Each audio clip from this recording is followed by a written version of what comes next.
Halo Sobat Bola, apa kabar? Semoga semua Baik, sehat selalu. Amin, amin, amin. amin.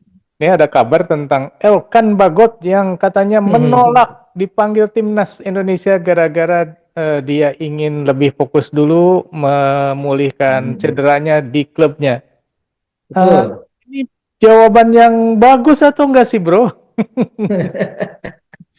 Ya, sebetulnya kan ini kan sudah terdengar dari ya mungkin seminggu ke belakang ya, Iya. bahwa kali ini Elkan yang mendapat kembali kesempatan untuk comeback ke timnas, Heeh. ternyata tidak bisa memanfaatkan kesempatan itu karena dia merasa bahwa dirinya tidak siap. Hmm. Ketidaksiapan dia diawali oleh cederanya dia dari sejak akhir Agustus 2024 ya. Hmm. Akhir Agustus 2024 sampai dengan Januari pertengahan dia baru dinyatakan sembuh. Hmm. Sehingga dalam range waktu yang cukup panjang sekitar 6 bulan lebih, 6 bulanan gitu ya, Hmm. dia merasa bahwa tempatnya sudah terisi oleh tim pemain lain di Klubnya. klubnya Hmm. Blackpool. Hmm. Hmm. Jadi ketika dia kemudian mendapatkan panggilan di saat dia sedang berusaha untuk mendapatkan kembali performa sebelumnya, Hmm. dia merasa bahwa dia tidak siap dalam hal ini ya. Tinggal Oh. masalahnya apakah yang disampaikan Elkan sikapnya ini adalah sebuah tindakan yang bijaksana. Ini kan yang perlu kita bahas Hmm. juga gitu Ya, loh. ya, ya, ya, Karena ya. kalau menurut saya gini, Elkan kan sempat pernah punya masalah dengan Hmm. STY dulu. Ya, Ketika dia dipanggil untuk menghadapi semifinal Under 23 ya, Piala Asia, tapi dia menolak karena waktu itu alasannya juga remeh-temeh gitu ya.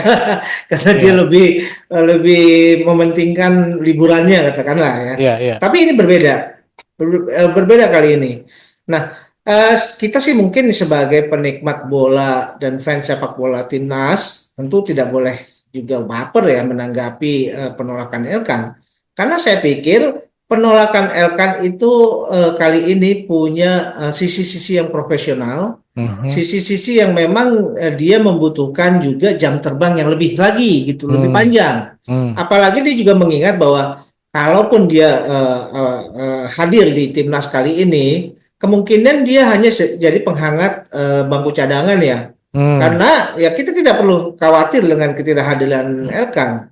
Di sini di timnas kita masih ada Miss Hilger, masih ada Jay Itzes, ada Rizky Ridho, kemudian ada Justin Hubner. Nah, ini kan pemain-pemain yang juga kualitasnya tidak kalah dengan Elkan gitu loh. Nah, kalau misalkan Elkan kemudian menolak, saya pikir itu masih masuk logika ya. Mengingat gini, dia lebih mementingkan memang untuk mengembalikan performanya Hmm. agar tempat dia di Blackpool itu tidak diisi oleh orang lain ya. Hmm. Hmm. Nah, ini satu itu alasannya. Alasan yang kedua, dia juga merasa bahwa dirinya ini kan masih di usia awal 20-an gitu loh. Hmm. Artinya, rentang waktu dia, kesempatan dia untuk bisa tampil di timnas itu masih panjang. Masih ada Hmm. kesempatan berikutnya Hmm. gitu Hmm. loh.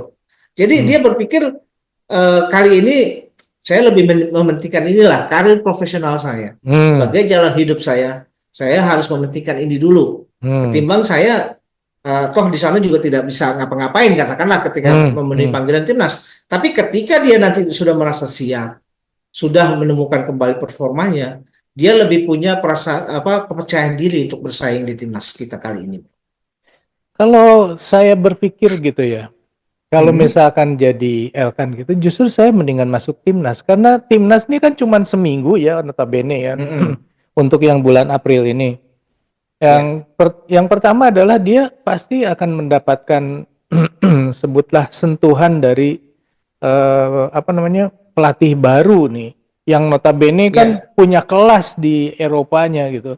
Kalau saya sih betul. mendingan datang dulu nih ke Indonesia ya, ketemu sama pelatihnya. Pelatihnya pasti akan memberikan banyak input buat Elkan kan.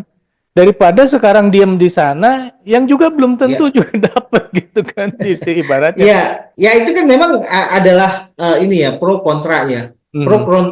kontra dari sisi kita sebagai penikmat bola. Ya, ya.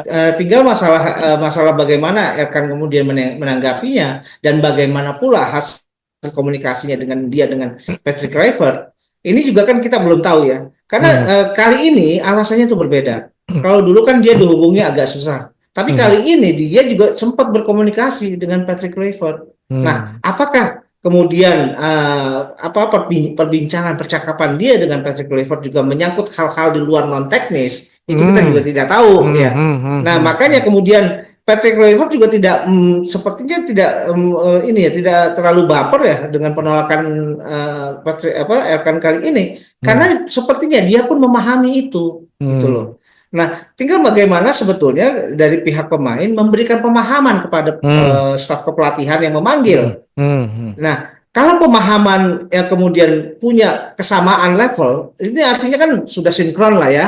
Artinya dia tahu apa yang mesti dia lakukan, si pelatih juga tahu apa yang akan dilakukan kemudian pada saat-saat ke belakang nanti. Jadi itu makanya yang dibutuhkan adalah komunikasi yang baik antara pemain dengan staf kepelatihan. Tidak seperti dulu ketika zaman STY tidak ada komunikasi, bro. Iya.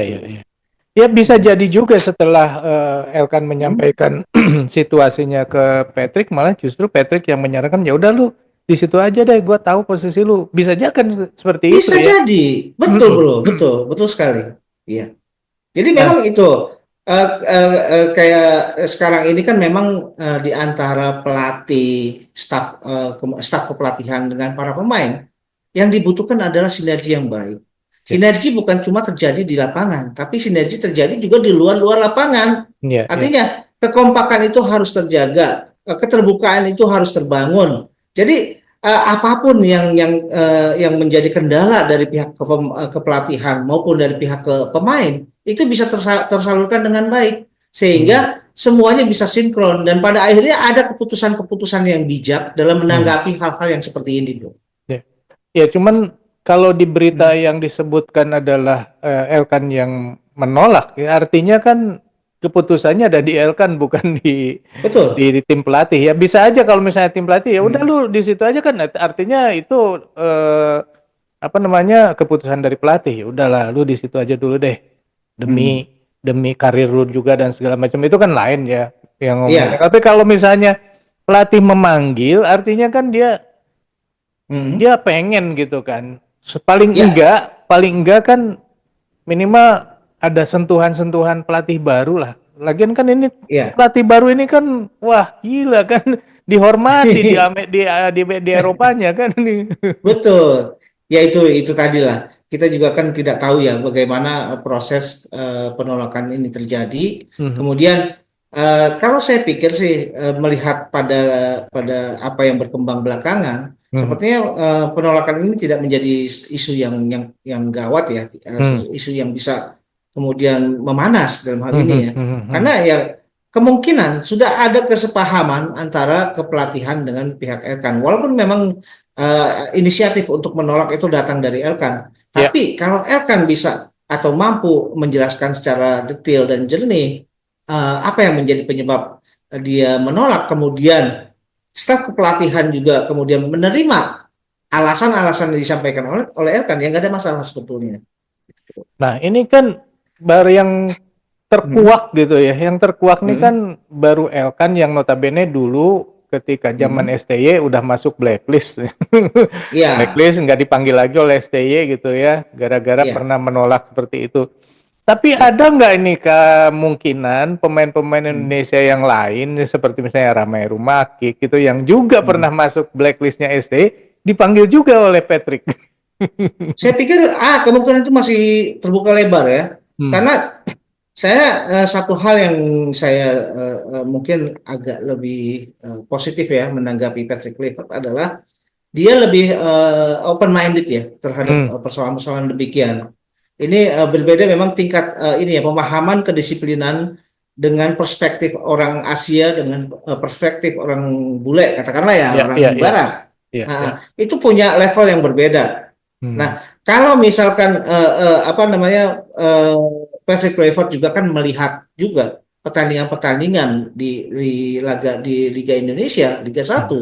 Kalau dia merasa memang kebutuhannya bisa dicukupi oleh salah satu atau beberapa pemain yang ada di Liga Domestik, bukan tidak mungkin ada pemanggilan wajah-wajah baru yang berasal dari Liga Domestik. Nah, Kayak contoh Lamai kan kalau nggak salah sekarang ini bermain di Persipura, bermain di Liga 2 ya. Ya. Sayang sekali dia bermain di Liga 2. Kalau dia bermain di Liga 1 mungkin akan berbeda ya kualitasnya dalam perspektifnya Patrick Kluivert mungkin ya. Ya. Nah, kita harapkan sekali ya bahwa akan ada juga nama-nama baru ya, nama-nama yang kemudian bisa mewakili liga domestik kita.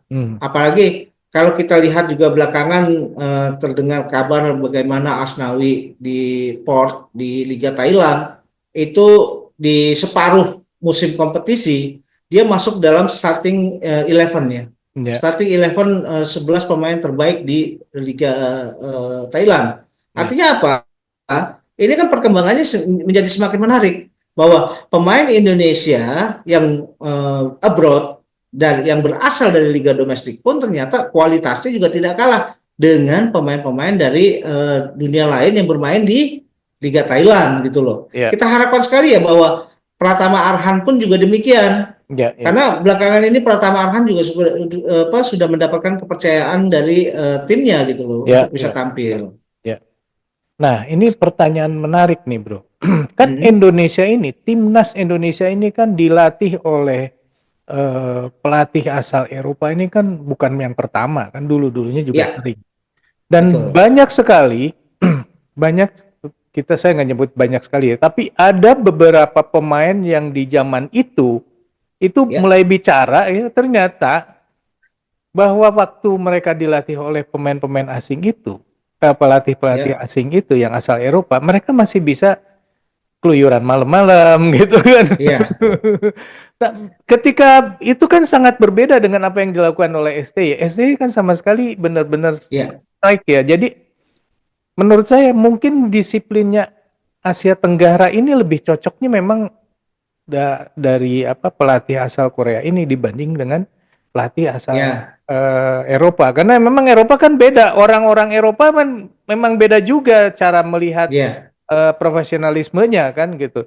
Nah, apakah ini akan terulang kejadian-kejadian lama di mana siangnya latihan, malamnya keluyuran, yang mungkin nggak akan dijadikan hukuman oleh pelatih asal Eropa yang kalau oleh STY udah pasti nggak ada ampun gitu.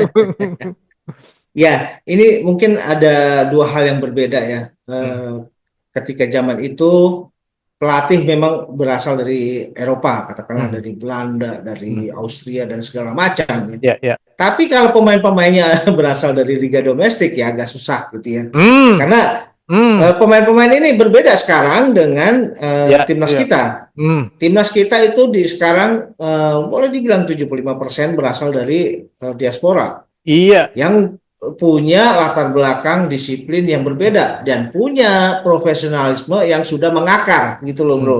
Ya, rasanya memang kalau pendekatannya STY dulu karena STY juga kan baru memulai dari pemain-pemain domestik kita. Pendekatannya itu adalah paling benar yang dilakukan oleh STY untuk pemain domestik gitu ya. Betul. Untuk pemain domestik itu yang harus dilakukan STY. Karena biar bagaimanapun saat itu mentalitas profesionalisme itu belum muncul di pemain-pemain timnas kita yang dikumpulkan oleh STY. Makanya STY merubah mindset itu. Gitu. Mindset itu kemudian dirubah dari mulai disiplin, kemudian istirahat, makan. Itu kan semua diatur oleh STY. Dan hasil yang mereka dapatkan pemain-pemain ini itu kan mendapatkan hasil yang benar-benar positif gitu loh. Iya, betul. Rizky Ridho juga mengakui bahwa disiplin dari STY itu sangat membantu dia dalam meningkatkan performa. Semua pemain pun begitu. Nah, sekarang kita ada pelatih Eropa. Pemain-pemain 75% Eropa. Mereka punya mentalitas, mereka punya profesionalisme. Karena profesionalisme itu juga dituntut dari klub-klubnya masing-masing maupun itu adalah gaya hidup mereka akhirnya ya menjadi gaya hidup. Kebetulan pemain-pemain kita yang muncul untuk dipanggil oleh Patrick Kluivert itu adalah jebolannya STY gitu loh. Yang sudah punya mindset yang sama gitu loh. Artinya itu buat Patrick Kluivert juga ini lebih memudahkan ya, bahwa Ya, pemain domestik kita juga punya profesionalisme yang sama ya, dengan ya, ya, pemain-pemain diaspora gitu loh. ya. Jadi ya itulah yang kemudian membedakan. Kecuali kemudian nanti Patrick ngambil pemain baru yang belum pernah disentuh oleh STY, terus dia bikin kacau. Ya itu harus di drill dulu sebelumnya kali ya bro ya. Jangan sampai ada nih orang baru masuk terus malah bikin kacau timnas gara-gara ini. Iya betul betul betul. Oke, jadi kita balik ya ke Elkan ya, di mana Elkan Ya ini kan menolak ya ibaratnya ya dalam betul. hal ini ya. Tapi kan dari timnas sendiri sebenarnya tidak ada hambatan lah dengan tidak adanya Elkan di tim karena banyak pemain-pemain yang juga punya kualitas yang bagus di Ya tempat atau di posisi yang diisi oleh Elkan. Jadi betul. secara umum tidak ada ini ya bagi timnas Indonesia ya, tidak ada hambatan lah ibaratnya. Saya pikir juga itu juga jadi salah satu alasan kenapa Patrick Kluivert juga tidak terlalu ngotot ya Ya, untuk ya, menahan Elkan supaya tampil untuk timnas. ya, ya, Karena ya pesaing-pesaingnya juga mungkin saja kualitasnya malah lebih bagus daripada Elkan. ya, ya, Ada Miss Hilger, ada Jay Itzes, ya, kemudian ada juga Kevin Dix, ya, ya ada Rizky Ridho. Ya itu kan pemain-pemain yang mungkin secara kualitas di atas Elkan malah saya pikir. ya, ya. Jadi Elkan pun juga tahu diri ya dalam ini ya. Tahu diri bahwa dia ketika tampil untuk timnas saat ini yang dibutuhkan adalah dia harus meningkatkan performa. Ya. Dia tidak hanya bisa datang hanya sebagai pelengkap gitu loh. Dia juga malu dong gitu loh, karena Ya. teman-temannya ini mainnya di mana gitu loh bro sekarang. Jadi Tapi dia gini nggak ya, punya ini ya, nggak punya apa ya, bargaining yang kuat lagi sekarang gitu loh iya, bro. iya, iya.